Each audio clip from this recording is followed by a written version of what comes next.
남한과 북한의 농지 개혁을 이제 비교한다고 치면 북한은 무상몰수 무상분배. 그렇죠. 남쪽은 유상몰수 유상분배. 네, 그래서 농민들한테 공짜로 주는 게 좋은 거지. 왜 파냐? 그런데 좀 재평가가 필요하다. 이제 2000년대, 2010년대 이후의 재평가는 이제 그렇지 않다. 남쪽의 농지 개혁이 북쪽의 농지 개혁보다 훨씬 더 좋았다. 남쪽의 농지 개혁은 유상몰수 유상분배를 하고 가장 중요한 건 처분권과 상속권을 줬다는 거야. 이제 수확을 하면 쌀 농사와 등등을 하면 남쪽은 다 자기 게 돼요. 근데 북한은 일단 국가에 바쳐야 됐어요. 농민 입장을 생각했을 때 농민들은 처분권도 없고 상속권도 없고 농민 소유가 된 농지 개혁이 아니라 결국은 국가 소유 및 기밀성 가문의 소유가 된 농지 개혁이 된 거죠. 북한이 1946년 이후에 일시적으로 그 농민들에게 토지를 줬을지언정 그것은 근본적으로 지향하던 정치제가 사회주의 계획경제였기 때문에 지속 가능하지 않았던 거였고 애초에 약간 이제 전쟁 정도까지만 염두에 둔 걸로 봐야 되는 거죠. 그래서 남쪽의 농지 개혁이 실제로 농민의 관점에서 훨씬 더 진보적인 농지 개혁이었다고 평가할 수가 있다.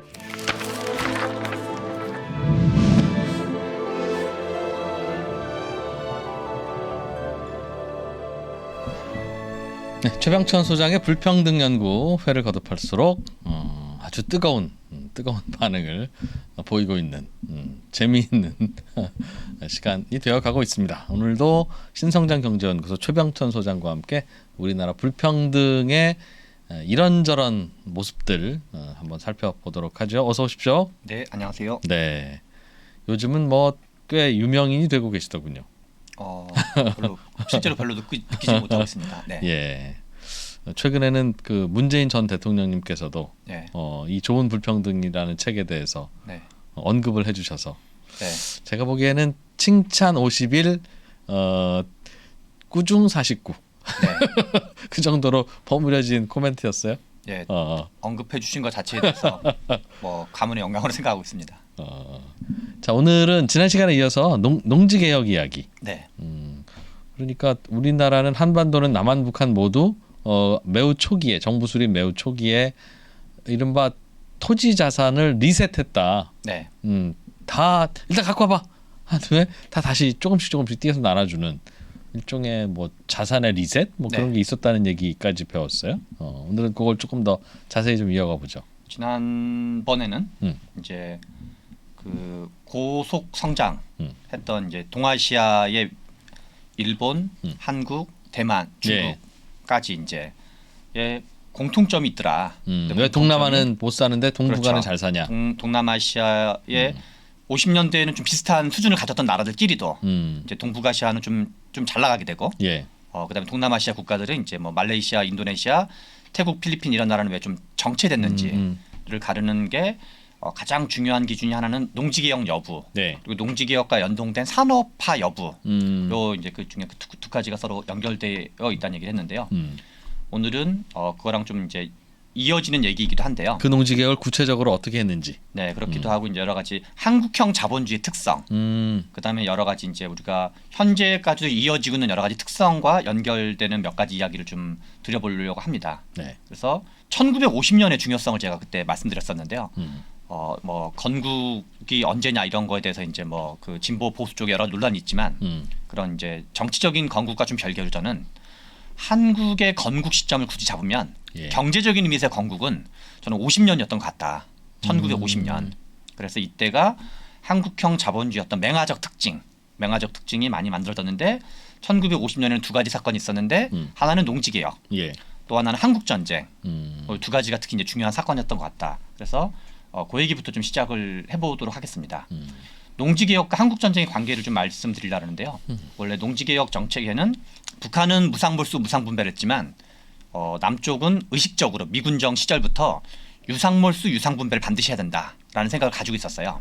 그래서 근데 왜 유상몰수 유상분배를 하냐면 북한은 사회주의를 원래 지향했고 미군정은 원래도 자본주의를 지향을 했기 때문에 자본주의 핵심 중에 하나는 결국 산업자본가가 있어야 되거든요. 그래서 산업자본가를 육성하기 위한 방편의 일환으로 농지개혁을 생각했던 거죠.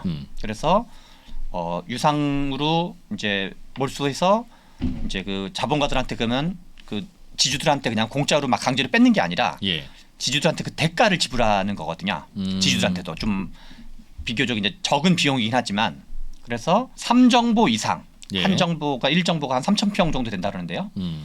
3정보 이상이면 일단 농지개혁 대상이 되는 거고 얼마만큼 보상해 주는 거냐? 1년치 지대에 어떤 거기서 이제 나오는 것의 한 1.5배 정도를 이제 15화를 보상해 주는 거죠. 땅값으로. 이제 많이 쳐준다고 할 수는 없는 거죠, 상대적으로. 그러니까 집으로 치면 약 한 18개월치 월세를 그런 거죠. 주고 그 집을 가져왔다는 거니까. 맞습니다. 말도 안 되는 가격 갖고 왔네요. 그렇죠. 근데 이제 좀 뭐 다 뺏기는 것보단 낫다고 이제 생각한 거죠. 왜냐면 북한이라든가 네, 중국에서는 네, 이제 예. 18개월 치료 반납할래 아니면 그냥 반납할게 약간 이런 거였기 때문에 네. 아니면 이제 공산화 가능성에 대한 게 실은 가장 컸던 거죠. 1950년 3월 10일 날 농지 개혁법이 공포가 되고 그래서 이때부터 실제로는 이제 이승만 정부는 이제 적극적으로 준비를 들어가요. 3월 25일 날 시행령이 나오고 4월 29일 날 시행규칙이 공포되고 5월 30날 1950년 5월 30날이 2대 총선이 있는 날이라고 표현했었어요. 예. 그리고 다시 이제 우리가 잘 알다시피 1950년 6월 25일 전쟁. 에는 이제 한국 전쟁이 벌어진 예, 거죠. 예. 한국 전쟁이 벌어졌더니 이제 농지 개혁에서 어떻게 작동하냐면 1945년을 물가지수를 100으로 놨을 경우 예. 1950년에 이미 이제 인플레이션이 컸었는데 2,974가 됐어요, 물가지수가. 저건 꼭 전쟁 탓이라고 보기는 어렵겠네요. 그렇죠. 이때는 뭐 저희까지는. 나라 네. 자체가 이제 엉망진창이고 예. 아직 이제 그 경제가 구조화되지 않은 거니까 1950년에 물가지수 기준으로 2,974가 됐는데 예. 짠 해가지고 1953년 3년이 지났더니 단위가 완전 달라져요.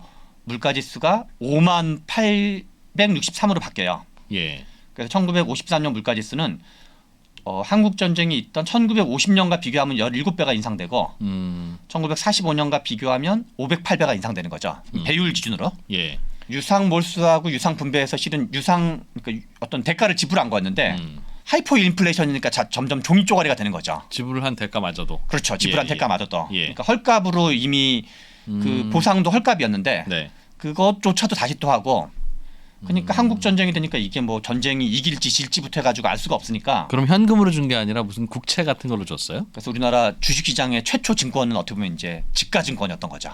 아, 그러니까 얼마로 친다라고 하는 그냥 그렇죠. 정부의 종이 약속금 같은 거죠, 일종의. 아, 그래서 지가증권을 당시에 이제 그 예, 지주분들이 또 이거를 액면가가 100이라고 치면 예, 40 내지 80으로 매각을 많이 했대요. 헐값 매각을. 반값에. 요즘 표현으로 깡을 한 거죠. 상품권 깡하듯이.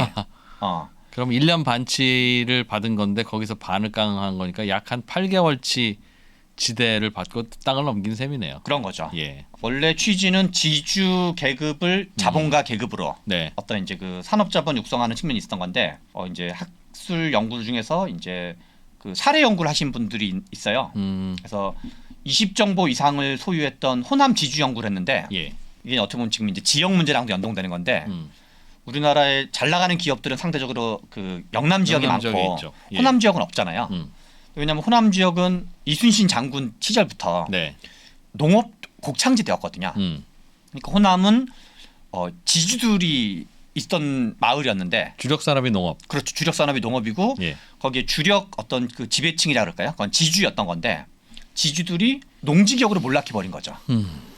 그래서 이분들 중에서 418명을 사례 조사를 했더니 이 중에서 산업자본가로 전환에 성공한 사례는 47명. 퍼센테이지로 치면 11.2%. 그래서 이게 실은 어떻게 보면은 호남이 있고 영남이 있었으면 네, 오히려 호남이 더 강했었는데 이 어떤 곡창지대였으니까 예, 예, 오히려 농지개혁 이후와 한국전쟁을 만나면서 하이퍼 인플레이션과 만나면서 예, 호남의 산업적 기반이 오히려 붕괴된 거죠. 상대적으로. 호남에서 나중에 이제 산업화될 때 수도권으로 이전하는 사람이 특히 많아진 거죠. 어떤 탈향민들이 많아진 거죠. 그러면 저 호남의 지주들은 호남에서 산업자본으로 자본가로 성장할 수 있는 후보들 중에 하나였을 텐데 그렇죠. 저분들 중에 산업자본가로 전환에 성공한 분이 많지 않은 건 그 네, 이전의 산업이 농업뿐이어서 그렇죠. 그 다른 산업에 대한 경험은 별로 없었기 때문에라고 봐야 되는 겁니까? 그렇죠. 그러니까 실제로 이제 이거는 단순 비율만 보여주는 건데 예, 실제 사례를 보면 산업자본가로 갔는데 농사를 잘 짓는 거랑 아니 농사 짓는 것도 아니죠. 예. 그 관리하는 거랑 그래서 그런 거 뭐 비료 좀 주고 약간 뭐 조직 관리 같은 거에 가까울 텐데 인사 노무 관리에 가까울 건데 예, 그런데 이 어떤 산업을 공장을 경영한다는 얘기는 예. 차원이 좀 다르잖아요. 어떤 정보 문제 같은 거나 예. 아니면 경험 또는 노하우 문제에서. 그래서 이게 전환이 어려웠던 거는 이제 한국 전쟁이라든가 하이퍼 인플레이션 문제도 있었지만 이게 좀 적응이 안 된 분들도 많은 거죠. 그래서 이제 그랬었다. 그런 게 맞물려서 이제 한 거고. 그러다 보니까 원래는 토착 민족 자본의 핵심이 실은 지주였던 거거든요. 네. 뭔가 이렇게 어떤 물적 기반이 좀 있는 게. 근데 우리나라는 중소 자본의 육성에 실패하게 되는 거고. 뭐 일제 시대는 일제 시대대로 어려움이 있었겠지만 이제 해방 이후에도 중소 자본 육성이 어려워지고 그래서 중소 기업은 이미 이제 하이퍼 인플레이션이라든가 이런 걸 통해서 만성적인 자본 부족을 시달리게 되고 그러니까 취약한 중소기업 또는 결국은 관치금융에 의존할 수밖에 없는 나중에 예. 그게 이제 한국형 자본주의 어떤 그러니까 취약한 중소기업 기반 이게 한국형 자본주의 한 특징이 됐다라면 저게 토지개혁과 연관이 되어 있는 거예요? 한국 전쟁이랑 맞물린 거죠. 토지개혁, 한국 전쟁. 음. 그래서 산업자본과 육성의 실패. 아 한국 전쟁만 아니었으면 상대적으로. 지주들이 네, 그래도 땅을 거의 뺏겼지만 네, 그래도 그 받은 돈으로 뭐라도 좀 해봤을 텐데 그렇죠, 한국 전쟁으로 인해서 다시 리셋이 더 되다 보니 그렇죠. 아예 그냥 그 산업자본가의 형성 자체가 늦어졌다. 그러니까 형식적으로는 유상몰수 유상분배였지만 네. 내용적으로는 무상물수 무상분배 가깝게 된 거죠. 하이퍼 인플레이션 때문에. 헐값이 됐으니까. 네. 그래서 우리 왜 딱 그냥 경제 교과서에서 음. 인플레이션 심한 사회에서는 현물을 가지고 있냐 현금을 가지고 있냐 해서 네. 뭐 이렇게 하다못해 뭐 그 술병이라도 가지고 있으면 이건 현금 현물 가치가 있으니까 오히려 더 유리하다 뭐 이런 표현 있잖아요. 예. 딱 이 경우가 지금 이제 야. 그 땅을 갖고 돈을 주기로 한 건데 예. 돈의 가격이 달라진 거니까 오히려 이제 그 현물을 먼저 챙긴 집단이 엄청 이득을 보게 된 거죠. 네. 하이퍼 인플레이션이 어떻게 이제 계급 관계를 바꾸는지를 보여주는 한국형 사례가 될 텐데 반면 대만의 경우에는 한국 전쟁 같은 게 있지 않았기 때문에 상대적으로 지가증권의 산업 자본화를 성공을 하게 되고 그러니까 이제 상대적으로 중소기업 뭐 이거 하나로만 설명할 수는 없지만 상대적으로 중소기업 중심의 자본주의가 되고 그래서 한국형 자본주의는 중소기업이 허약한 자본주의, 대만형 자본주의는 상대적으로 중소기업이 강한 자본주의. 그러니까 이제 갈라지는 계기가 농지개혁과 한국전쟁과 두 가지가 합쳐져서 산업자본과 육성에 성공했냐 실패했냐. 아. 그게 이제 좀 갈라지는 측면이 있다라는 그럼 거죠. 농지개혁과 한국전쟁을 거쳐서 우리나라에는 정말 아무것도 안 남았군요. 그렇죠. 완전 리셋. 다 그렇죠. 0. 그리고 이게 이제 왜 우리나라는 그러니까 군부 독재라는 것도 예.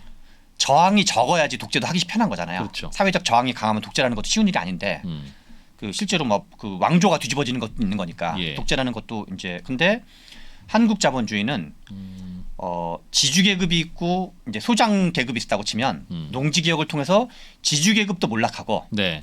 소장농도 몰락하고 그다음에 아직 산업 자본가는 없고 네. 근데 존재했던 건 딱 두 가지가 있는 거죠. 하나는 자영농이 등장을 하게 되고 그래서 자영농이 인구의 대다수를 차지하게 되고 또 하나는 한국 전쟁이라는 그 전쟁 때문에 군부 엘리트들 네. 대규모 군부 엘리트들이 비중도 커지고 역할도 커지고 그러니까 한국의 계급은 그러니까 1953년 한국 전쟁 이후에 한국에 실제로 존재하던 계급은 크게 두 가지였던 거죠. 자영농 계급과 예. 그다음에 일종의 이제 계급이라고 표현하기 좀 뭐하지만 군부 엘리트 두 집단만 존재하니까 이제 이게 아까 이제 그게 이후에 어떤 한국형 발전 국가, 한국형 자본주의 그리고 뒤에서도 좀 말씀드리려고 그랬지만 원래 유럽의 역사에서도 의회주의의 등장은 명예혁명 같은 거 있잖아요. 예. 그러니까 영국의 명예혁명, 뭐 그 이제 프랑스의 프랑스 혁명 이런 이제 명예혁명과 프랑스 혁명이 등장하는 과정 또는 의회주의가 유럽사에서 등장하는 과정은 왕이 토지 귀족에게 세금을 매기려고 그럴 때 그거에 대해서 저항으로 등장하는 게 실은 의회주의거든요. 네. 그래서 실은 우리가 뭐 민주주의를 여러 가지 측면에서 얘기하는데 의회주의로서의 민주주의와 보통 선거권으로서의 민주주의는 다른 민주주의예요. 계급적 기반이 달라요. 의회주의의 계급적 기반은 토지 귀족으로 봐야 돼요. 예. 그래서 의회주의라는 거는 의회주의의 역사적으로 봤을 때 계급적 본질은 왕과 귀족의 타협 체제가 의회주의였고 보통 선거권은 이제 1인 1표 제도, 보통 선거권 1인 1표 제도는 지배 계급과 피지배 계급의 타협 체제였다고 봐야 돼요. 근데 우리 명예혁명 시절에는 일종의 이제 정치 체제를 구분할 때 자유주의이긴 했지만 민주주의는 아니었던 거거든요. 영국의 명예혁명. 그래서 실은 귀족과 왕의 대결이었으니까. 그렇죠. 귀족과 왕의 대결이었던 거죠. 그래서 원래 역사적으로도 이제 우리가 자유민주주의라는 표현과 이제 자유주의, 민주주의는 약간 다 구분될 필요가 있는데 의회주의의 역사적인 어떤 계급적 기반은 귀족이었거든요. 그런데 우리나라는 실제로 그 초대 재헌의회 시절에는 이제 한민당과 이승만과 미군정과 그다음에 이제 어떤 그 국회 소장파가 예. 뭔가 이렇게 서로 힘의 균형 같은 게 있었거든요. 한민당 물론 이제 그 북한과 중국의 공산주의 때문에 상대적으로 이제 어떤 한민당이 세력이 약하긴 했지만 그런데 농지개혁과 한국전쟁을 거치면서 지주 계급에 기반한 정치 세력이 완전히 사라진 거죠.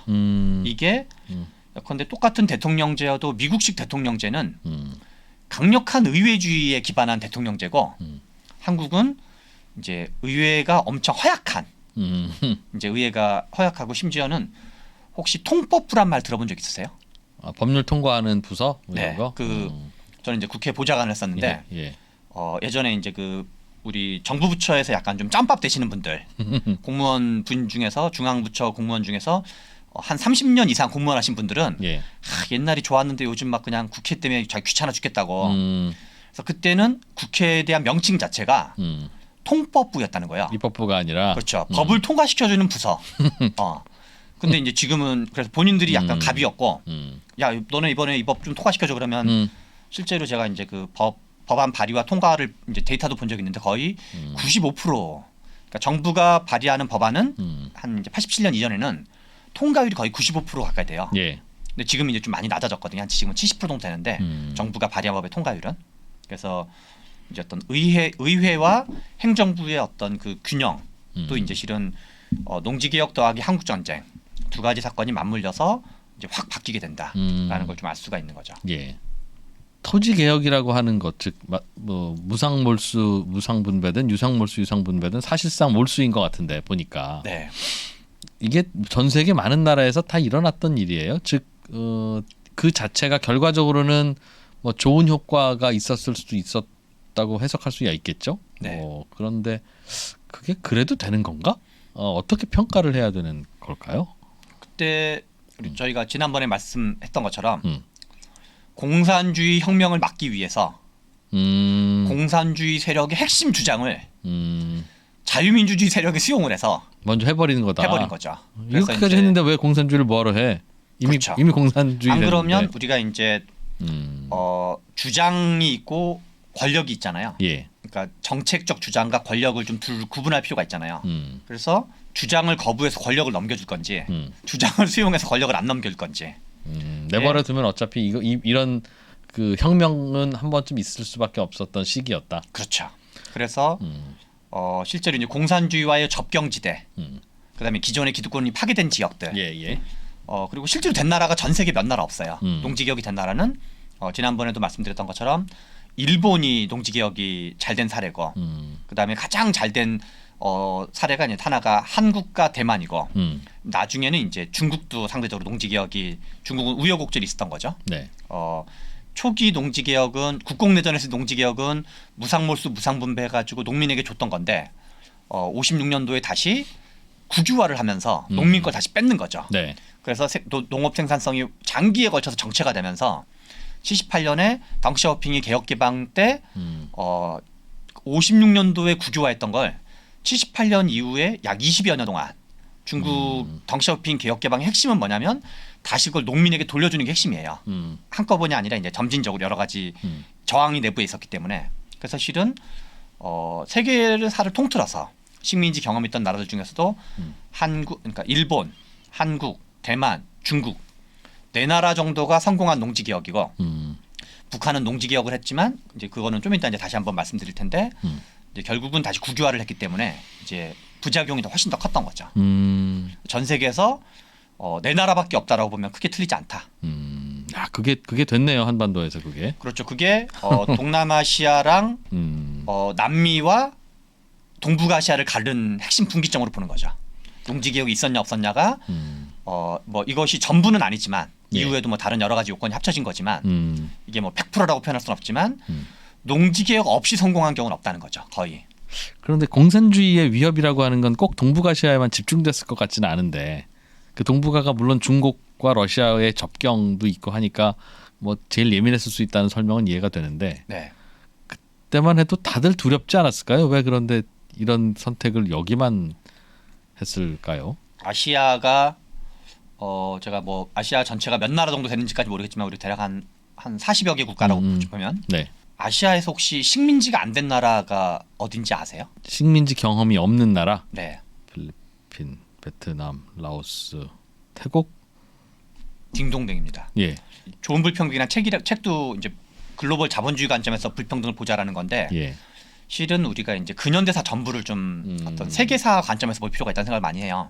기존의 식민지에 대한 우리 해석은 그러니까 일본 민족이 조선 민족을 쳐들어온 어떤 민족과 민족의 분쟁인데 네. 그런 성격도 부분적으로 있지만 세계사로 좀 보면은 아시아 전체를 통틀어서 식민지가 안 된 나라가 두 나라밖에 없는데 예. 일본과 태국이에요. 예. 그래서 실은 식민지가 거의 디폴트였다는 거죠. 음. 그래서 이제 동남아시아는 주로 이제 서구, 네. 포르투갈, 스페인, 네덜란드, 영국, 프랑스, 부분적으로는 독일의 식민지까지. 네.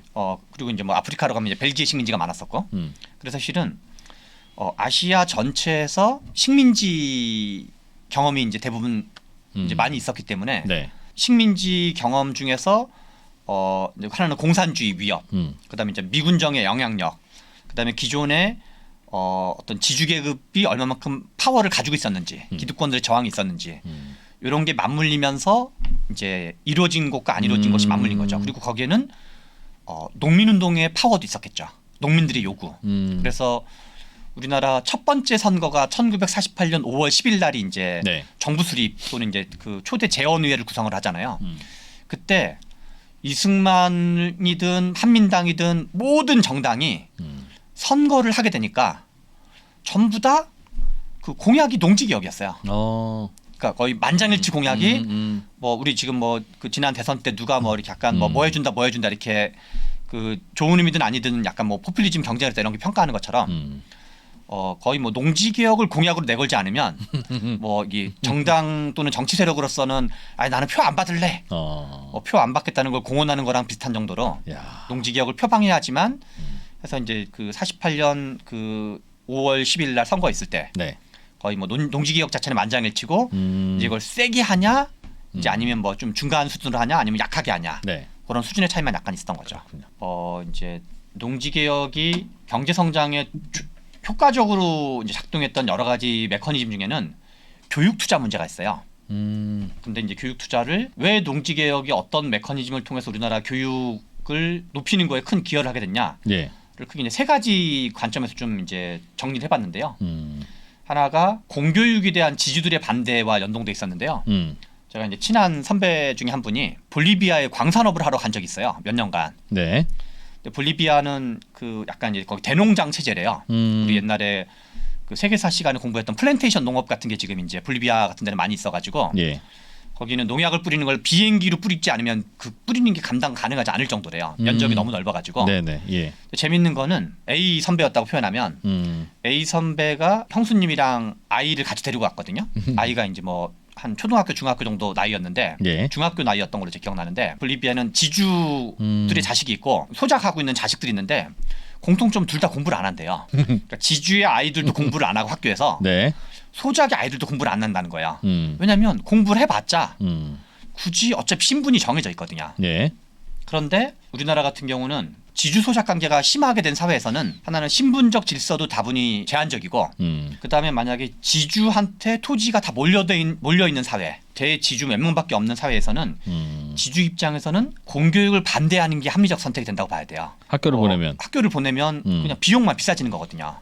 그래서 지주들이 중심인 경제 체제, 지주들한테 소유가 많이 몰려 있는 경제 체제는 논리적으로 봤을 때 노동 비용이 노동 생산성을 상회하기 때문에 안 보는 게 합리적 선택이고. 예.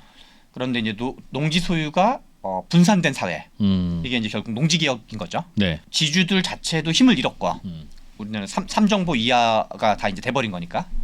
그러니까 공교육을 반대할 이유가 없어진 거죠. 이제 교육 투자가 늘어난 여러 가지 원인이 있는데 그 중에 하나가 지주들이 반대할 이유가 없어졌다. 본인이 이제 가진 게 없어져 버렸기 때문에 이게 하나가 있고, 두 번째는 농민들 입장에서 예. 방금은 지주들의 입장이었다고 치면 농민들 입장에서는 두 가지 제도가 맞물린 거로 봐야 되는데, 하나는 돈이 좀 생겼잖아요. 예. 특히나 소농이라는 게 가족농이 사실상 이제 소농인 건데 이승만 정부가 잘했던 거 중에 교육 정책이 있었는데 그 계층 사다리 네. 그 중에 특히 의무교육제도라는 게 있었다. 의무교육제도는 뭐냐면 초등학교 입학할 나이의 아이들이 있는데 네. 초등학교를 안 보내면 부모를 처벌하는 게 의무교육 개념이거든요. 네. 그러니까 공교육은 저렴한 비용으로 국가가 비용을 책임져주는 게 공교육이라면 공교육과 의무교육은 다른 거죠. 네. 공교육은 뭔가 비용에 대한 책임을 져주는 거라면 의무는 채찍을 가하는 거죠. 예. 약간 당근과 채찍이라고 치면.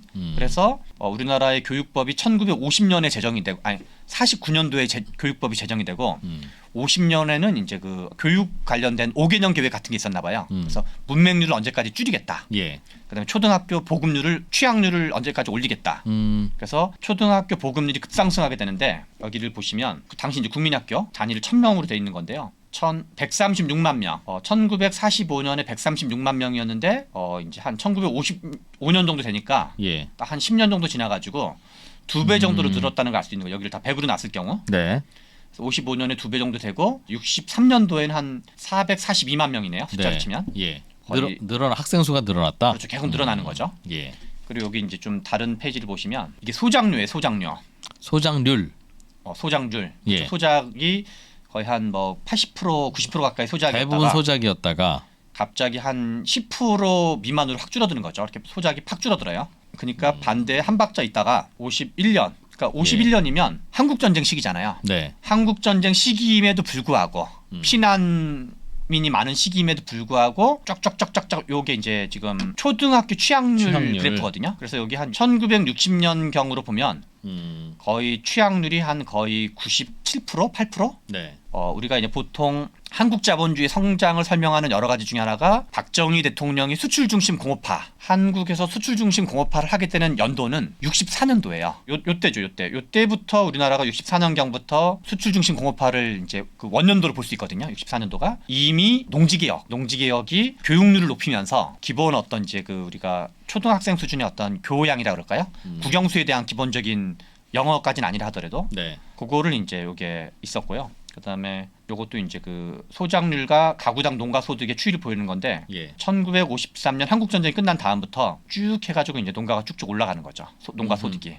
수출 중심 공업화를 본격화하기 이전에 이미 농지개혁 효과로 교육 투자를 적극적으로 하게 됐다. 두 가지 얘기를 들었는데, 하나는 지주 입장에서 어떻게 바뀌었는지, 또 하나는 농민 입장에서 어떻게 바뀌었는지, 세 번째는 사학재단의 유래. 우리 뭐 네. 여러 가지 교육 문제에서 뭐 대학 우리나라는 지금 초등학교는 국공립 초등학교가 많거든요. 예, 예. 근데 중학교, 고등학교, 대학교로 가면 사립학교 중심이 많잖아요. 그래서 유럽으로 같은 경우는 국공립 대학이 많은데 네. 우리나라는 왜 중고 대학교는 사립학교가 많은지 그거의 유래도 실은 농지개혁과 깊은 관련이 있다. 그래요? 네, 무슨 관계가 있어요? 농지개혁법이 1950년에 통과됐다 그랬잖아요. 예. 그러니까 뭐 법안 만드는 건 48년부터 만든 건데 네. 이때부터 교육이 중요하다. 는 건 알고 다 만장일치. 만장일치여가지고 이게 농지개혁법 6조의 실제 내용이에요. 예. 조문이에요, 조문. 아래의 농지는 농지개혁법 대상으로 매수하지 않는다. 정부, 공공단체, 교육기관 등에서 사용 목적을 변경할 필요가 있다고 인정하는 농지. 공인하는 학교, 종교단체급 후생기관 등의 소유로서 자경인의 농지 단 문교재단의 소유지는 별도로 정하는 바에 의해서 매수한다. 요거는 일종의 이제 보상을 더 쳐준다는 내용인데요. 예. 학술, 연구 등 특수한 목적에 사용하는 정부 인허 범위 내의 농지. 다시 말해서 교육기관 또는 학술 목적인 경우 농지개혁 대상에서 제외한다. 원래 농지개혁 대상은 3정보 이상, 9,000평이죠. 9,000평 이상은 전부 다 농지개혁 대상이었는데 우리나라 자본주의가 발달하려면 나중에 잘 먹고 잘 살려면 교육이 중요해. 라는 걸 알고 있어서 그렇죠. 이때부터 이제 뭔가 교육이 중요하다는 거에 대한 엄청나게 강력한 컨센서스가 있었던 거죠.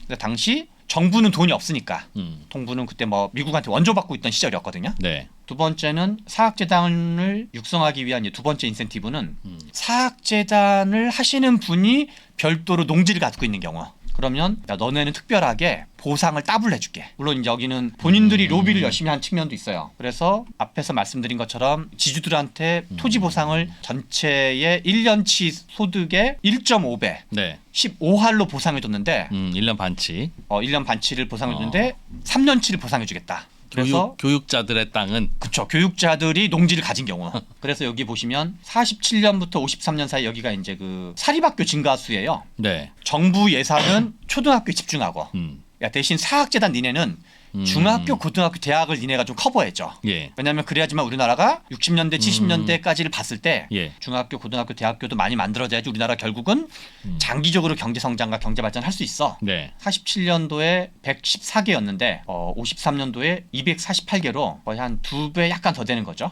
네. 배율로 본다고 치면 요 기간에 배율이 특히 많이 늘어나는 걸 알 수가 있는 거죠. 네. 원래도 계속 좀 늘어나긴 하지만 우리나라 경제 수준에 비해서 저렇게 학교가 많이 생기는 건 그렇죠. 자연 발생적인 게 아니라 정책의 효과였던 거죠. 아, 초등학교 교육에만 이미 신경 쓴 게 아니라 약간 좀 뭐 백년지 대계까지는 아니지만 이후까지를 내다보면서 보릿고개를 하고 있지만 그래도 아무튼 교육이 중요해. 음. 라는 컨센서스는 있었다. 엄력하게 강했던 거죠. 그래서 5가지 하나는 농지개혁과 한국형 자본주의와 이제 좀 한번 정리해보는 얘기를 좀 두 종류로 드리려고 그래요. 하나는 한국형 자본주의에서 농지개혁이 어떤 의미가 있었는지, 또 하나는 남쪽의 농지개혁과 북쪽의 농지개혁, 네. 대한민국의 농지개혁과 조선민주주의 인민공화국의 농지개혁, 네. 이제 남한과 북한을 좀 비교하는 얘기를 하려고 하는데요. 근데 원래 농지개혁은 저런 다양한 부수적인 긍정적 효과를 노리고 한 게 아니라 네. 안 그러면 공산주의 될 것 같으니까 그게 일단 가장 컸다고 봐야죠. 그거 하려고 했는데 의외로 부작용보다는 좋은 점이 많네. 그렇죠. 그런 걸 나중에 알게 됐다는 거죠. 그렇죠. 나중에 알게 되고 그리고 심지어는 학술 연구도 80년대, 90년대까지는 북한의 농지개혁이 더 진보적이었다.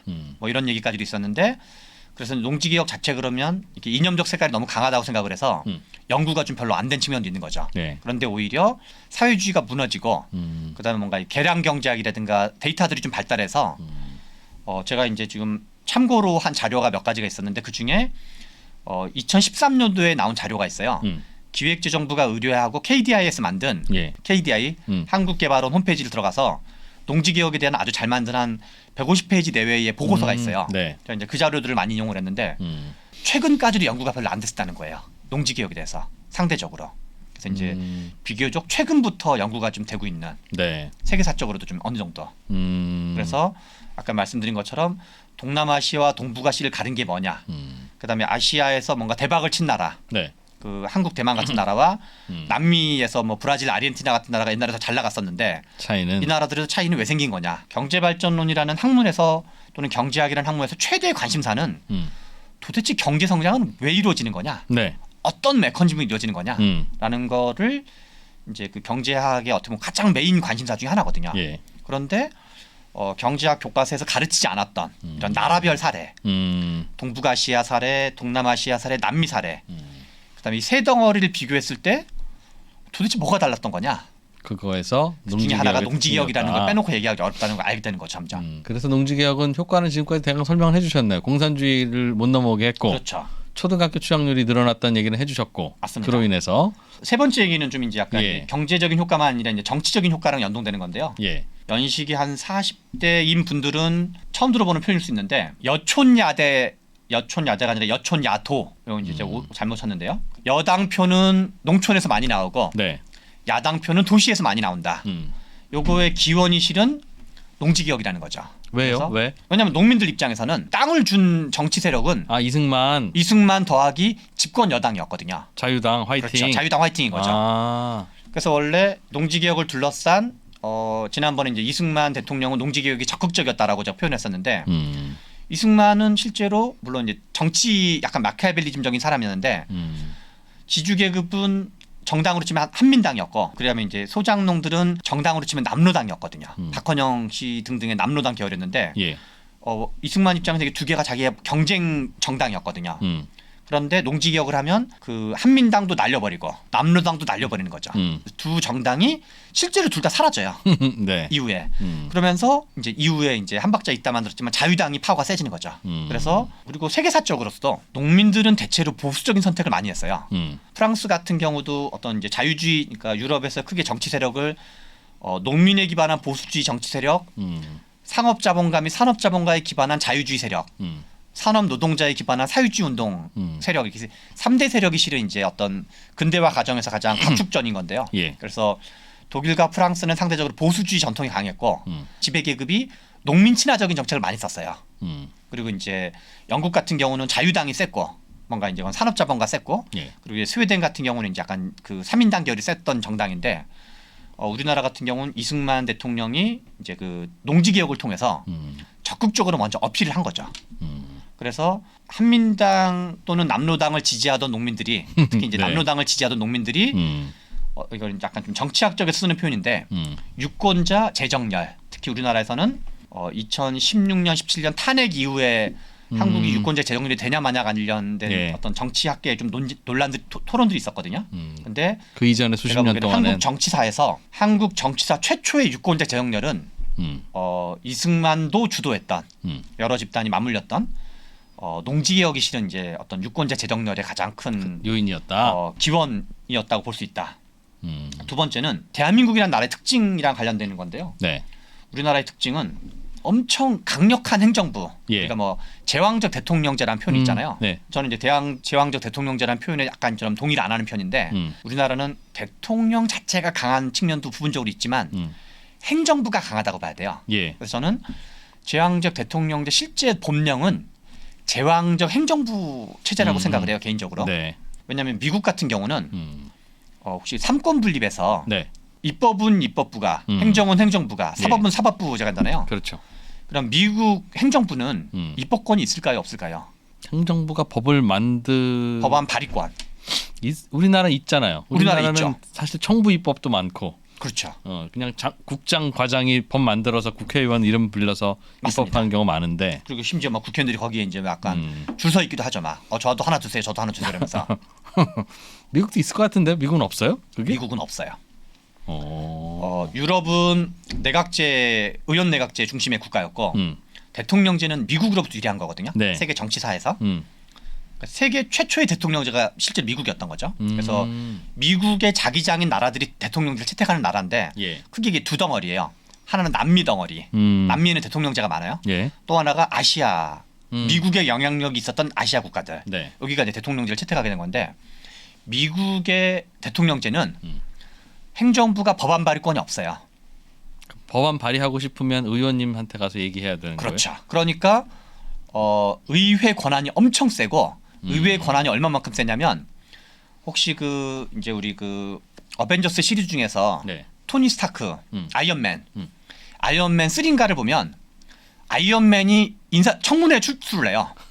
그러니까 토르는 이제 미국인이 아니니까 거기서 제외됐지만 미국의 의회는 아이언맨도 그 출석해야 될 정도의 강력한 청문회구나. 그러니까 우리나라 뭐 이제 재벌 대기업 물론 이제 뭐 그 부당한 이유로 괴롭히기로 이제 부르면 안 되겠지만 권한으로 치면 잽이 안 되는 거죠. 예. 그래서 미국은 의회 중심 대통령제. 그래서 행정부는 아예 법안 발의권이 없으니까 가끔 이제 미국에서 우리가 기사 같은 거 보면 뭐 트럼프 대통령이 행정명령을 내렸다. 뭐 오바마 대통령 또는 바이든 대통령이 행정명령을 내렸다는 거는 우리나라로 치면 대통령령 시행령에 국한된 거예요. 네. 법안은 다 이제 의회로 가야 되는 거죠. 예. 그래서 의회의 일정 비율인 건데 우리나라는 이제 그 행정부도 법안을 내기 때문에 삼권 분립이라기보다 약간 행정부 중심. 행정부한테 유리한 약간 뭐랄까 삼권을 분리하다가 만 나라인 거죠. 그리고 이제 미국의 의회주의는 미국은 다 의회에서 그걸 결정을 해요. 근데 우리나라는 예산에 대한 그 행정부의 거부권이 있어요. 국회는 이제 예산 감액권은 있지만 야 이거 얼마 줄여. 근데 이거 늘려. 권한은 없는 거예요. 그러니까 약간 삼권 분립을 하다만 삼권 분립 국가에서 행정부 중심이니까 실은 우리나라가 제대로 이제 우리가 뭐 제왕적 대통령제 얘기를 제대로 하려면 행정부와 의회 관계를 어떻게 할 건지 또는 중앙 정부와 지방 정부의 관계를 어떻게 할 건지 그다음에 행정부, 입법부, 사법부의 관계를 어떻게 할 건지 또는 이제 검찰과 나머지 권력의 관계를 어떻게 할 건지 이런 걸 좀 이제 두루두루 얘기할 필요가 있는데 아무튼 행정부 우위의 정부가 된 건 농지개혁과 관련이 있어요. 그런데 그렇죠. 행정부가 아닌 게 뭐냐가 관련된 건데 네. 행정부가 아닌 거는 크게 두 가지가 있는 건데요. 하나는 의회가 있는 거고. 근데 의회가 농지개혁을 계기로 의회라는 건 의원, 근데 의회의 핵심은 그 역사적인 지주였던 거거든요. 예. 근데 우리나라는 지주 계급도 약하고 산업자본가 계급도 약했기 때문에 지주 계급도 없고 산업자본가 계급도 없고 산업 노동자 계급도 없었기 때문에 의회가 엄청 허약했던 거죠. 아 뽑아놔도 그냥 농민. 차용농이니까 전부 다 차용농밖에 없으니까 아하. 이제 어떤 그 계급적 기반에 기반한 의회라기보다 그래서 어떤 이제 유럽은 이제 다 그 의회는 너는 누구 계급을 대변하냐? 그러면 이제 지주 계급을 대변하거나 산업 자본가 계급을 대변하거나 산업 노동자 계급을 대변하니까 나름 이게 이제 시민 사회에 되게 뿌리 내리고 있는 의회였는데 네. 우리는 그냥 의원 개개인들인 거죠.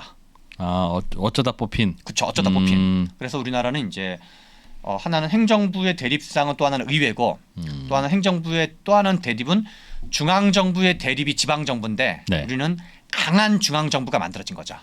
그건 이제 뭐 여러 가지 한국의 역사적 조건도 그랬었지만 그런데 그게 농지 개혁으로 인해서 의회 세력이 성장할 만한 구심점이 없었다. 그렇죠. 하는 게 원인이라고 보시는군요. 그리고 하나 더 한국 전쟁. 한국 전쟁 효과로 상대적으로 힘이 세진 건 군부 엘리트인 거죠. 예. 그래서 의회는 약하고 산업 자본가도 약하고 산업 노동자도 약하고 자영농은 다 뿔뿔이 흩어져 있고 예. 자영농도 그냥 그 본인들 지금 이제 어떤 이제 그 생활에 그 지금 농사일에 바쁘기 때문에 항상 소규모 가정농인 거니까 그러니까 강력한 군부 엘리트와 관료 집단 네. 그 두 집단만 이제 대한민국에서는 상대적으로 강한 거를 이제 갖게 된 거죠. 근데 그렇게 되는 게 경제 발전에 도움이 되는 거예요. 지금까지는 농지 개혁이 가져온 여러 가지 결과물을 설명해 주셨는데 그게 경제 발전에 나쁜 영향을 미칠 수 있고 좋은 영향을 미칠 수 있는데 네. 나쁜 영향을 미치는 거는 헤쳐먹는 거죠. 속된 말로 부패예요. 부패. 누가 헤쳐먹어요? 엘리트들이. 근데 우리나라는 네. 한국 전쟁이라는 전쟁 경험을 통해서 그리고 그 전에 식민지 경험이 있었잖아요. 네. 우리나라 구성원들은 두 가지 컨센서스가 생긴 거예요. 다시는 식민지가 돼서는 안 돼. 다시는 북한한테 먹히면 안 돼. 그래서 지배 엘리트들이 군부 엘리트들이 압박을 받은 거예요. 그냥 쉽게 지배할 수 있는 게 아니라 뭐 부패를 하더라도 북한한테 먹히지 않는 나라를 만들어야 되는 미션. 그리고 뭔가 일본한테 식민지가 되지 않아야 되는 미션. 네. 그런 미션의 압박을 받는 어떤 지배 계층이 되면서 그래서 이제 그리고 또 거기다가 그 5.16 쿠데타를 하면서 나중에는 이게 이제 약간 정당한 방법은 아니었기 때문에 왜냐하면 그 전에 4.19를 통해서 뭔가 선거를 통해서 국민들이 선출해 본 적이 있는 거거든요. 그 48년, 50년 몇 차례 걸쳐서. 그러니까 군부 엘리트들도 통치의 정당성을 당시에는 이제 절대 빈곤 사회였으니까 내가 비록 쿠데타를 했지만 그 임시적으로 내가 하고 대신 경제 발전을 책임져 줄게. 경제 발전이 제대로 돼야지만 북한과의 체제 경쟁에서 우리가 이길 수 있어. 예. 그래서 엘리트가 강한 사회, 군부 엘리트만 강한 사회는 예컨대 우리가 중동 같은 경우는 나세르라든가 뭐 이런 데는 실제로 약간 독재로 가는 경우가 많아요. 네. 근데 한국은 독재이긴 독재지만 경제 발전에 총력을 쏟는 독재로 간 거죠. 그렇지 않으면 물러나는 독재? 그렇죠. 그렇지 않으면 국민들이 야 내가 너 독재하는 거는 그것도 좀 마음에 안 들었는데 그거 하면 뭔가 다른 일을 해야 될 거 아니야 라는 강력한 어떤 압박을 받는 독재였던 거죠. 똑같은 독재였던. 그렇다는 증거가 어디 있어요? 삼선개헌도 하고 막 유신도 하고 맘대로 했는데 무슨 압박을 받아요? 압박을 받은 거를 입증할 수 있는 방법 여러 가지 있을 수 있는데 예. 이제 농지개혁 한국전쟁보다는 좀 더 나가면 예. 61년도에 5.16 쿠데타를 하고 민정이양이라는 걸 다시 이제 그 군부가 임시 집권을 하다가 예. 63년도에 넘겨요. 그래서 63년도에 민정이양을 하고 64년도에 총선을 치러요. 근데 그 사이에 열심히 이제 경제를 해가지고 64년에 총선이 한 번 있고 또 67년인가 이제 또 한 번 총선이 있는데 64년도 그러니까 64년도 선거는 약간 팽팽하게 선거를 치러지게 돼요. 그래서 64년도가 윤보선이랑 박정희가 이제 대통령 선거를 하고 그리고 64년과 71년 사이에 67년인가로 기억나는데 67년도인가에 그때는 그러니까 우리나라 수출 중심 공업화가 원년도가 64년이라 했잖아요. 64년부터 성장률이 많이 올라가기 시작을 해요. 성장률도 올라가고 수출 성과도 올라가고 그리고 이제 수출 1억 달러도 이제 그때 달성을 하게 되는데 그러니까 64년도 선거는 좀 박빙으로 간신히 이겨요. 근데 67년 대선 67년 대선은 그러니까 68년 대선인가 그런데 격차가 확 벌어져요. 박정희가. 예. 그래서 윤보선한테 약간 좀 넉넉하게 이겨요. 그러니까 달라진 건 뭐냐면 경제 성장이에요. 그래서 우리 이제 최장직 교수님이라는 분이 쓴 책 중에 민주화 이후의 민주주의라는 책을 보면 거기에 잠깐 언급을 하는데 우리나라 유권자들은 경제 성장 성과가 좋을 때는 대체로 좀 우호적인 표를 줬고 근데 뭔가 또 이렇게 약간 유신 독재 같은 걸 하려고 그럴 때는 예컨대 그 삼성 개헌을 했잖아요. 삼성 개헌 직후 총선이 있어요. 그러니까 박정희와 김대중 두 분이 붙었던 선거가 71년 대선이거든요. 예. 71년 대선 다음에 72년 총선이 있어요. 그때 민주당 계열이 신민당 계열이죠.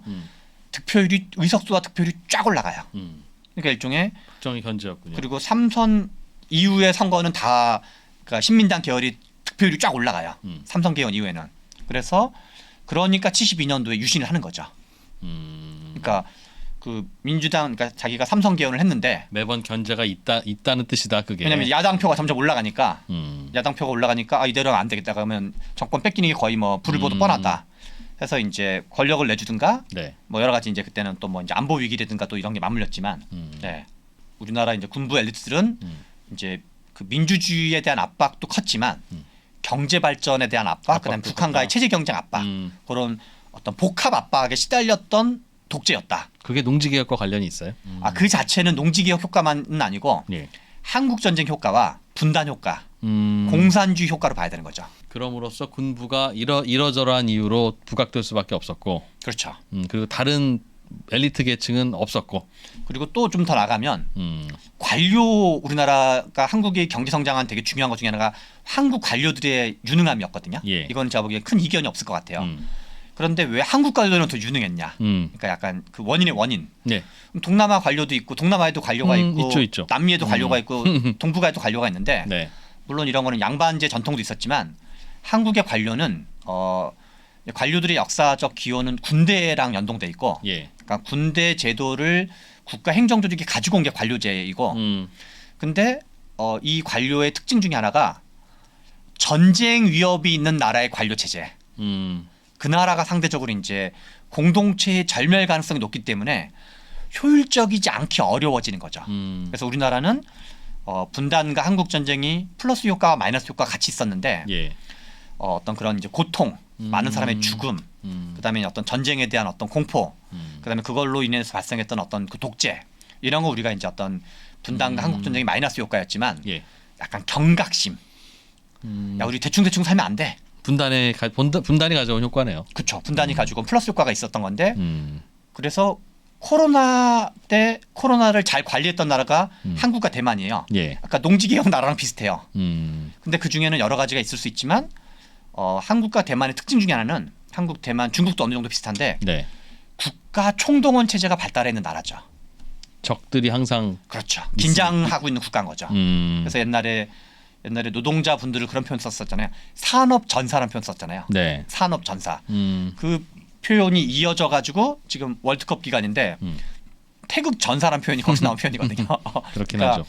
그 일종의 전쟁 국가인 거죠. 일종의 전쟁의 압박을 받는 국가여서 심지어 그냥 공장 다니는 노동자들한테도 당신들은 그냥 노동자가 아니라 산업 전사다. 그러다 보니 다들 정신 차리고 농땡이 못 피우고 관료들도 긴장하고 하다 보니 경제가 발전했다는 건데. 그렇죠. 그러니까 오늘 제가 자꾸 그게 농지개혁과 무슨 관계입니까? 자꾸 여쭤보는 이유가 네. 우리나라는 그동안 다양한 경제 발전을 해온 것과 그에 따른 원인 분석을 해왔는데 네.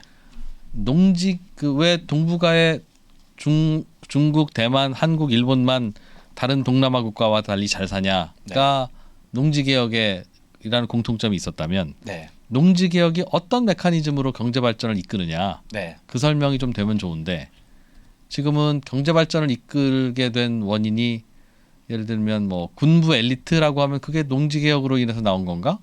그거는 농지개혁만의 효과는 아니죠. 그러니까 농지개혁이 경제 발전을 이끄는 농지개혁의 효과가 뭘까요? 그럼 하나는 아까 말한 이제 교육 투자가 있었고요. 그렇겠죠. 네, 그 교육 투자가 있고 그다음에 좀 연동해 설명을 드리면요. 예. 농업 생산성이 증대를 해요. 근데 내 땅이니까. 그렇죠. 제가 이제 좀 좋은 불평기라는 책에서도 한 내용의 4분의 1이 실은 중국 경제사 얘기거든요. 근데 이제 이 책에서는 담지는 못했는데 분량상 중국이 농지개혁이 중국은 3번이 바뀌었다고 봐야 돼요. 네. 국공내전 때 농지개혁은 농민들에게 주는 거였고 56년도에는 국유화를 했고 다시 몰수. 예. 78년도에 다시 농민한테 다시 주는 거래요. 그러니까 농민 줬다가 뺏었다가 다시 주는 걸 하는 거죠. 네. 그래서 일종의 국공내전 시기 56년, 78년인데 78년에 이제 그 중국의 농지 개혁이 벌어질 때 농업 생산성이 정체가 됐다 그랬어요. 한 거의 20년 동안 거의 제로 성장에 가깝거나 한 뭐 1% 내외. 농촌인민공사 중심에서는 자기가 열심히 일을 해도 국가가 다 가져가거든요. 농촌인민공사 체제에서는. 근데 그거를 점진적으로 나눠줘요. 점진적으로 나눠주니까 무슨 일을 하냐면 생산성이 연 생산성이 그 거의 한 10년에 걸쳐서 20% 30%씩 팍팍팍팍 올라가는 거야. 뭐 그거는 당연할 것 같아요. 내 땅의 그래서- 내작물이니까. 그래서 예. 농지 개혁이 경제 성장 및 생산성에 어떤 영향을 미치는지에 대한 중요한 메커니즘 중에 하나는 교육 투자를 아까 얘기 드린 거고 핵심은 인센티브예요. 인센티브. 사유재산 효과라는 거죠. 그렇죠. 그래서 우리 이제 경제 성장 또는 경제학에서 왜 영국의 그러니까 영국은 그 경제 성장이나 산업혁명 성공했냐 해서 네. 영국의 산업혁명 성공한 여러 가지 이론 중에 하나는 명예혁명 이후에 재산권 확립이 분명하게 돼서 왕이 뺏어가지 않게 됐다는 게 되게 중요하거든요. 그래서 그걸 이제 사유재산 또는 재산권 보호라고 표현하는데 재산권 보호 자체가 경제 성장에 영향을 미치는 게 아니라 재산권 보호가 인센티브에 영향을 미쳐가지고 내 거니까. 그렇죠. 예. 동기유발 효과가 있어서 동기유발 때문에 열심히 하는 거죠. 그렇겠죠. 그래서 그리고 그걸 뺏어가지 않는다는 보장이 있으니까. 근데 농지개혁도 열심히 하는 인센티브 동기유발에 그걸 바꿔버리는 거죠. 그게 다네요, 사실은. 그게 처음이자 끝이면서 가장 중요하겠네요. 근데 이제 그렇죠. 근데 동기유발이 있어도 개털이면 음. 그냥 빈털터리 상태에서 동기유발가. 그런데 미국이 남북 전쟁을 해가지고 저기 노예 해방을 하잖아요. 네. 미국에서 노예 해방을 한 다음에 어떤 일이 벌어지냐면 일종의 동기유발이 보장이 됐어요. 근데 노예가 다시 주인을 찾아가는 사례가 되게 많았어요. 왜냐하면 자기 땅이 없으니까. 그렇죠. 해방만 됐을 뿐. 해방만 됐는데 빈털터리 해방인 거야. 그 마르크스가 이제 원래 뭐 마르크스가 두 가지 의미의 자유라 그랬는데 하나는 그 생산 수단으로부터 박탈돼서 자유고 마르크스가 자본론에서 또 하나는 신분제적인 자유. 네. 신분에서 그러니까 그게 실은 어떻게 보면 미국에서의 노예 해방, 남북 전쟁 직후의 노예 해방은 신분제로서 신분은 완전히 프리예요. 내가 뭐 나는 뭐 자본가가 될 수도 있고 노동자가 될 수도 있는데 실은 아무것도 없는 거예요. 뭐 배운 것도 없고 땅도 없고. 그러니 자유가 없는. 그래서 실제로는 이게 그냥 어떤 말로만 자유인 거죠. 근데 남북 전쟁 직후의 노예 해방의 자유와 한국의 농지 개혁 직후의 이제 그 자유를 비교하면 여기는 땅이 없는 자유. 먹고 사는 거는 실제로 없는 자유인 거죠. 그러니까 어떤 의식의 자유, 그냥 정신 승리 자유만 있는 건데 여기는 한국은 가족들이 열심히 일하면 먹고 살 수 있는 땅을 이만큼 줄게. 준 거니까. 9,000평을 줄게 일단. 9,000평을 주고 시작하는데 야. 열심히 하든 말든 여기서 뭐 밤새도록 일하든 뭐 하든 간에 그러니까 우리나라 국민들은 우리 아버님 세대, 어머님 세대는 하루 종일 일을 하는 거예요. 열심히. 그래서 그냥 어떻게 근면성실의 그 DNA도 있었지만 근면성실의 DNA 자체가 이제 이 농지개혁과 연동되고 농지개혁 중에서도 소농, 가족농 체제랑 연동돼 있어서 인센티브 구조를 근본적으로 바꾸게 되는 거죠. 그래서 경제가 빠르게 발전했다. 동남아에서는 있었지 않았던 그렇죠. 현상이. 왜냐하면 내 땅이 없으니까. 그래서 이제 이후에 이제 요거는 뭐 그걸 보여주는 그래프인데요. 경제 성장률보다 이제 이게 더 빠르다라는 거고. 예. 그다음에 이제 더 드라마틱한 표현은 요거는 이제 소장률 대비 아까 보여줬던 인적 자본의 추이이고 총 요소의 생산성. 그래서 네. 이제 쭉 나머지 계산되지 않는 나머지 계산해 가지고 TFP가 쭉 이제 올라가는 걸 보여주는 거죠. 근데 가장 크게는 하나는 교육 투자, 농업 생산, 그러니까 그 이제 인센티브 구조의 변화. 네. 그래서 정말 막 이렇게 뭐랄까 땡땡이 칠 필요 없이 열심히 일 잘하더라는 얘기죠. 엄청나게 열심히 일하게 되는 국민이. 거죠. 네, 온 국민이 다 이제 내 땅이고 뭐 교육도 좀 받았겠다. 그렇죠. 열심히 하면 내 거겠다. 네네. 근데 그게 몇몇 토지 개혁을 성공시킨 나라에서만 존재하던 현상이더라. 맞습니다. 저희 3프로TV가 우리나라에서 가장 많은 데이터를 분석하는 송기령 부사장과 함께 미래대학 강의를 선보인 지가 벌써 1년이 지났습니다. 대기업의 임원진들과 기관의 큰 프로젝트로만 제공되던 깊이 있는 통찰을 최초로 온라인을 통해서 공개했었는데요. 여러분들이 보내주신 다양한 피드백을 바탕으로 한층 더 업그레이드해서 다시 돌아왔습니다. 3프로TV 미래대학 확장판. 현상은 벌어진 거고 함의는 그 안에 들어있는 이유란 말이죠. 예측 그러셨는데요. 예측이 아니라 이해입니다. 그렇게 가게 돼 있어요. 누구보다 먼저 사회 변화를 포착하고 자신만의 전략을 수립하시는 귀한 시간이 되실 겁니다. 영상 하단의 링크를 클릭하시거나 네이버에서 3프로TV를 검색해 주세요. 마지막으로 이제 드리고 싶은 얘기는 중요한 얘기인데 남한과 북한의 농지개혁 비교예요. 왜냐하면 80년대, 90년대 뭐 내지는 우리 뭐 대학을 다니거나 학생운동 언저리에 있거나 네. 등등은 북한의 농지개혁이 남쪽의 농지개혁보다 훨씬 더 진보적이다. 북한은 무상몰수, 무상분배. 그렇죠. 남쪽은 남쪽은 무상몰수, 유상분배. 유상몰수, 유상분배. 네, 그래서 농민들한테 공짜로 주는 게 좋은 거지. 그냥 왜 파냐? 왜 파냐? 이게 이제 실은 그 어떤 이제 우리 뭐 80년대, 90년대 이런 이제 아까 뭔가 이렇게 그 민주화 운동, 학생 운동 언저리에 있으면서 공부했던 사람들이 주로 이제 공부했던 내용들인데요. 그런데 좀 재평가가 필요하다. 이제 2000년대, 2010년대 이후의 재평가는 이제 그렇지 않다. 남쪽의 농지 개혁이 북쪽의 농지 개혁보다 훨씬 더 좋았다라는 네. 건데 그 이제 소유권이라는 표현을 우리 이제 그 이제 법학으로 치면 물권법에 이제 이런 게 표현인데 소유권을 몇 가지로 좀 나눌 수가 있어요. 우리 월세, 전세, 자가가 좀 권한이 다 다르잖아요. 다르죠. 예. 그런데 자가가 세를 줬다 그래서 그 세입자 집에 막 함부로 막 들어갈 수 있는 게 아니잖아요. 주거 침입을 함부로 할 수 있는 게 아닌 것처럼. 네. 그래서 일종의 이제 소유권을 처분권, 상속권, 뭐 수학 배분권, 경작권, 점유권 이렇게 몇 가지로 나눌 수가 있는데 예. 농지개혁 관련돼서 남쪽의 농지개혁은 유상몰수, 유상분배를 하고 농민의 소유가 됐다는 게 중요한 건데 농민의 소유가 됐다는 게 뭐를 의미하는 거냐? 네. 가장 중요한 건 처분권과 상속권을 줬다는 거예요. 아, 내가 내 땅 마음대로 팔 수 있고 그렇죠. 판 돈 내가 가질 수 있고 그렇죠. 자녀에게 그리고- 상속할 수 있고. 그렇죠. 그래서 남한의 농지개혁은 그리고 남한의 농지개혁 중에 또 하나는 이승만은 자기가 땅이 전혀 없는 사람이었어요. 예. 그러니까 이승만이 한민당 그러니까 그 지주 출신 독립운동가가 아니라 그냥 해외 출신 독립운동가였거든요. 네. 그러니까 농지개혁을 해도 자기한테 이익 보는 것도 없고 그러니까 손해 볼 것도 없죠. 그 뭐 그런 거 이제 땅으로만 보면 농민의 소유가 됐고 남쪽은 북한의 농지개혁은 두 가지를 좀 구분해 봐야 되는데 남쪽과 북쪽은 모두 경작권을 가지고 있었어요. 농사를 지을 수 있는 권리. 그다음에 이제 그 수학 배분권. 이제 수학을 하면 쌀 농사와 등등을 하면 예. 남쪽은 다 자기 게 돼요. 근데 북한은 일단 국가에 바쳐야 됐어요. 왜냐하면 북한의 농지개혁은 46년도 농지개혁과 54년도를 좀 구분해야 되는 거죠. 46년도에는 농민한테 줬다가 1953년도에 한국전쟁이 끝나니까 다시 그걸 국유화를 해요. 집단 농장화를 하는 거죠. 그래서 조선민주주의인민공화국 국가의 소유가 된 거는 결국은 김일성 가문의 소유가 된 거랑 같은 말인 거죠. 네. 그래서 북한의 농지개혁은 사실상 농민 입장을 생각했을 때 54년 이후를 기준으로 봤을 경우는 농민들은 처분권도 없고 상속권도 없고 농민 소유가 된 농지개혁이 아니라 결국은 국가 소유 및 김일성 가문의 소유가 된 농지개혁이 된 거죠. 54년 집산화 때문에 그래요? 아니면 46년에 했었을 때도? 54년 집산화 때문에 그렇다 봐야 되는 그럼 거죠. 46년에 무상분배, 몰상몰수, 무상분배할 때는 우리처럼 처분권, 상속권이 다 인정된 상태였습니까?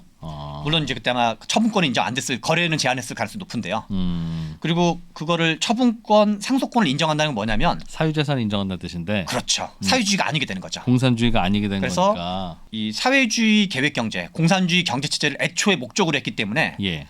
애초에 일시적으로 봐야 되는 거죠. 그러면 그 농토라고 생각해 보면요. 네, 이 땅은 네 거는 아니야. 상속은 안 돼. 네, 그런데 이 땅에서 나오는 농산물은 다 네 거야. 네, 즉 경작권은 있어. 네. 라고 하면 네. 그거는 강력한 인센티브가 될까요? 안 될까요? 근데 그 경작권이 있는 거를 소유권을 처분하는 거가 네. 실제로 어느 정도 기간이냐? 10년, 20년 있다가 다시 회수할 건지, 50년 있다 회수하는 건지, 100년 있다 회수하는 건지. 회수는 안 하는 거겠죠. 즉 회수를 100년, 1000년 안 한다고 치면 네. 인센티브가 작동하는 거죠. 저도 왜냐하면 농업에서는 그랬을 것 같아요. 예. 방금 질문하신 게 뭐랑 같냐면 중국이 현재 부동산이 그런 거거든요. 현재. 중국은 부동산을 임대해 주는 거거든요. 네. 원칙적으로 장기 임대주를 해주는 거예요. 네. 그리고 우리 이제 지금 그 제가 방식은 모르겠는데 건물을 지을 때 서울시가 장기로 땅 민간 빌려주고. 건물이 들어와서 땅을 빌려줘가지고 거기서 이제 한 100년간 니네가 이익을 챙기다가 100년 후에는 다시 환납한다, 네. 막 반납한다 이런 게 있는 거잖아요. 그 이제 정부와 그 민간 건설사가 계약을 할 때. 근데 지금 이제 그다음에 이제 토지 임대부주택도 약간 그런 성격이 있는 거고. 근데 중국이 실은 현재 그동안 부동산이라는 게 원칙적으로 중국은 여전히 이제 소유권은 토지는 국가에 국가 소유다. 있는데, 근데 어지간하면 그러니까 나중에 회수할 여지를 두는 거지 단기에 회수하지는 않거든요. 근데 그것은 운영의 묘가 어떤지에 따라서 확 달라진다고 봐야죠. 그 인센티브 효과가 그래서 처분권이 발휘되지 않는 처분권은 죽은 소유권으로 봐야 되는 거죠. 근데 언젠간 작동한다는 믿음이 있으면 이제 그거는 이제 좀 달라지는 거죠. 그래서 남한과 북한의 농지 개혁을 이제 비교한다고 치면 근본적으로는 사회주의 계획 경제와 자본주의 시장 경제를 어떻게 비교할 건지랑 논리적으로 같은 말이 되는 거고. 그렇겠다는 거죠. 그리고 북한이 1946년 이후에 일시적으로 그 농민들에게 토지를 줬을지언정 그것은 이 근본적으로 지향하던 정치 제도가 사회주의 계획 경제였기 때문에 지속 가능하지 않았던 거였고 애초에 약간 이제 그 전쟁 정도까지만 염두에 둔 걸로 봐야 되는 거죠. 그래서 남쪽의 농지 개혁이 실제로 농민의 관점에서 훨씬 더 진보적인 농지 개혁이었다고 평가할 수가 있다. 좀 더 완전한. 물론 이제 이후에 또 자본주의 발전까지 또 봤을 때 더더욱 그런 거고. 결국은 동북아의 나라들은 잘 사는데 동남아 나라들은 왜 못 살지 상대적으로에 네. 대한 질문의 답은 다양한 이유는 있겠으나 공통적으로 그 동북아 국가들은 토지 자산의 리셋 분배가 있었고 그럴 경우에 많은 농민들이 열심히 일할 인센티브가 확실하게 주어졌기 그렇죠. 때문에 그걸 원동력으로 경제 발전을 일으킨 것 같다. 그리고 교육 투자. 그로 인한 교육 투자도 지주가 아니니 지주와 네. 농노의 관계가 아니니 네. 교육을 선택할 수도 있었고 그렇다면요. 네. 가끔씩은 이렇게 자산을 다 몰수해서 네. 뭐 반발도 있겠으나 네. 한 번쯤 이렇게 다 나눠주는 게 네. 많은 국민들에게 뭔가 인센티브가 되는 네. 이제 그런 효과를 역사적으로 입증한 거 아니겠습니까? 토지인 경우에 한해서 정확하게는. 그래서 저도 질문 드리려는 게 네. 가끔씩 그럼 네. 그렇게 생산 수단과 이런 것들 다 몰수하고 네. 나눠주면 네. 매번 이렇게 좋은 효과가 있다면 네. 뭐 일부의 반발도 있고 야 이게 무슨 뭐 저 공산주의야 폭력이야 하는 말은 있겠으나 네. 뭐 다 잘 최대 다수의 최대 행복이면 좋은 거 아닙니까? 네. 그럼 그렇게 하는 게 지금도 효과가 있을까? 아니면 말씀하신 대로 이 소유권을 준다는 건 네. 나의 소유권이 법적으로 보호된다는 뜻인다는 건데 네. 거꾸로 생산 수단을 가끔씩 이렇게 몰수하면 네. 소유권이 법적으로 보호가 안 된다는 뜻이니까 그렇죠. 이건 오히려 또 불안감을 자극해서 경제를 꼬꾸라지게 만드는 것이냐? 저는 이제 후자 효과가 훨씬 더 크다고 보는데요. 예, 우리나라에서 그 이제 보유세를 중심으로 하면서 이제 그 종부세라든가 보유세 강화를 주장하시는 진보 쪽에 이제 특히 부동산 관련 토지 관련된 전문가분들의 중에서 이제 학자분들 중에서 농지개혁 사례를 얘기하면서 우리나라 지금 부동산도 그렇게 된다 주장하는 분들이 좀 있거든요. 몰수해서 분배하자. 뭐 몰수까지는 아니지만 이제 아무튼 뭐 비율을 높일수록 좋은 거다. 예, 이런 주장하는 분이 있는데 실은 이제 지금 이프로님의 질문은 그 질문을 우리가 어떻게 이해해야 되냐랑 비슷한 거죠. 예, 이때는 우리가 먹고 살 수 있는 방법은 토지밖에 없던 시절이에요. 그리고 그러니까 산업자본주의 이전 시대인데 일종의 전근대 전자본주의 시절에 예, 자본주의로 체제 이행을 하던 시기이기도 한 거죠. 그때 이 효과랑 이제 지금은 좀 다르게 봐야 되는 거죠. 지금은 왜냐하면 우리가 그건 이제 좀 자세한 얘기가 필요할 수 있겠지만 지금 우리가 이제 자본의 유형이 다양화됐잖아요. 지난번 마지막 회도도 그 얘기를 했지만 어떻게 보면 이제 아이디어도 하나의 자본인 거고 플랫폼도 하나의 자본이고 지식 자본 그래서 이제 금융자산, 부동산 자산 말고도 여러 가지 자산들을 가지고 있거든요. 그래서 지금 우리가 3프로 TV나 1프로 TV가 잘 나가는 게 언더스탠딩이 잘 나가는 게 무슨 뭐 자산이 많아서 잘 나가는 건 아니거든요. 그런 때 그러면 뭐랄까 자산 가진 사람한테 몰수를 주고 예컨대 그러면 뭐 잘생긴 사람, 말을 잘하는 사람, 아이디어가 많은 사람, 뭐 아이디어는 몰수할 수 없잖아요. 그런데 이런 걸 몰수를 해보는 오히려 이제 그 나누어줄 수 반발 있는 효과가 자산에 한계가 있다. 네. 그래서 알겠습니다. 이제 오히려 좀 재산권 파괴 효과, 음. 인센티브 파괴 효과, 그러니까 결국은 농지개혁 그 자체가 경제 성장과 경제 발전한 거라기보다 인센티브 효과와 교육 투자 효과 있잖아요. 예. 근데 실은 이제 이 엄청 그러니까 이 어떤 생산 그다음에 자본, 자산, 소득 증가 방법이 엄청 다양화된 사회에서 그거는 안 될 것이다. 정치적으로 가능도 하지 않지만 가능성 여부를 떠나서 또는 뭔가 전쟁 같은 갑자기 뭐 북한이 핵무기를 쏜다 그래서 니네 농지개혁처럼 농지개혁 2를 하면 핵무기 안 쏠게 이런 위협이 와서 우리가 이제 그런 전국민적 토론을 한다고 가정할 경우 또는 뭐 러시아가 갑자기 네. 우리 핵무기 5,000발인데 니네가 농지개혁 2를 하면 우리가 안 쏠게라는 그런 걸 했을 때 그러면 이제 과연 그게 효과적이냐 했을 때 저는 이제 부정적 효과가 훨씬 더 크다고 보는 거죠. 그렇다면 동북아의 그 4개국처럼 네. 드라마틱한 경제 성장을 할 수 있는 시기는 전무후무하며 그렇죠. 특히 앞으로도 자본주의 전자본주의가 자본주의로 넘어오던 시절 딱 한 번. 그러면 이제 앞으로는 코리아 미러클, 뭐 차이나 미러클은 없네요. 앞으로 22세기, 23세기 뭐라도. 아니죠. 그 아직도 낙후된 나라들이 많죠. 그러니까 한국의 농지 개혁을 중국은 몇 년도에 한 거냐면 1978년부터 20년간 한 거예요. 아, 그 덩샤오핑이 했던 농지 개혁은 음, 덩샤오핑이 이제 그 수출 중심 산업화는 한국과 대만을 모방한 건 명백하거든요. 그건 여러 가지로 입증이 돼요. 예. 근데 농지 개혁도 그걸 입증했는지까지는 잘 모르겠어요. 연구했는지까지는. 근데 결과적으로 덩샤오핑 이후에 중국의 개혁 개방은 한국 대만의 농지 개혁을 모방한 걸로 봐야 되는 거예요. 그걸 의도했는지 아닌지는 알 수 없지만. 예. 그래서 근데 지금도 중국은 지금 이제 이미 12,000달러가 됐지만 지금 여전히 농지 개혁 수준의 나라들이 많거든요. 동남아가 여전히 대표적인 나라죠. 예. 동남아가 만약에 농지 개혁을 할 수 있다. 여러 가지 정치적 그걸 뚫고 예. 그러면 이제 그래서 인구의 한 60-70% 이상이 농민인 나라들은 여전히 농지 개혁 효과가 있는 걸로 봐야 되는 거죠. 가능하냐 문제는 좀 별개 문제지만 네. 갑자기 그 대통령 된 사람이 뭔가 하면, 깨달아가지고 저는 농지 개혁을 하겠습니다. 네. 여러분들에게 토지를 돌려주겠습니다. 그래서 뭐 유상몰수 무상분배를 하든 무상몰수 무상분배를 하든 그리고 절대 다시 뺏지 않겠습니다. 그렇게 한다 그러면 이제 효과가 가능하다. 있을 확률이 높다고 봐야죠. 우리나라는 그렇게 할 수 있었던 이유가 지주 계급이 그게 왜 허약했고. 네, 이미 이제 친일파랑 붙어먹었다고 생각하기 때문에 전쟁 직후였고 그리고 공산주의의 위협이 매우 강하니까 저거는 선택의 여지가 없다는 여론이 있었고. 그리고 미군정이 또 있었기 때문에 미국이 강했기 때문에 미국이 나라 걱정을 하는 거죠. 야, 공산화 안 되려면 하자. 농지개혁 하자. 그리고 그거를 적극적으로 반대할 기존 세력, 기득권 세력이 약하거나 없었으니까. 그리고 농민들도 이제 그 요구가 강했고. 근데 그런 환경이 만들어지기는 어렵겠습니다. 그렇죠. 어려운 나라들도. 실제로는 이제 그러니까 안 되고 있는 거죠 지금까지도. 근데 그러네요. 만약에 이제 그 지금 그 얼마 전에 그 며칠 전에 유엔에서 80억 인구를 돌파했다 그랬거든요. 예. 그러면 우리나라 이 시기와 비슷한 그 상태에 있는 세계 인구가 예. 자 못해도 20억 정도 될 것 같은데 그 나라들이 만약에 지금 2% 이걸 다 본다 우리가 네. 20억의 그 약간 그 빈농 상태에 있는 어떤 지주 소작 관계에 있는 농민들이 네. 지금 이 뭐 3% TV, 1% TV를 열심히 봐서 야 농지 개혁을 해야지 되는구나. 근데 그 나라들이 선거를 도입하고 있다. 네. 그러면 이제 이제 이게 선거의 핵심 쟁점이 돼가지고 이제 야. 경쟁적으로 48년 5월 10일 날 총선 때 모든 정당이 다 농지 개혁을 공약으로 한 것처럼 그래서 이제 약간 좀 뭐랄까 이렇게 그 좀 이 어떤 수출 네. 3% 1%의 수출 이런 것에 따라서 이제 그분들이 의식이 어떤지에 따라 달라질 수 있는 거죠.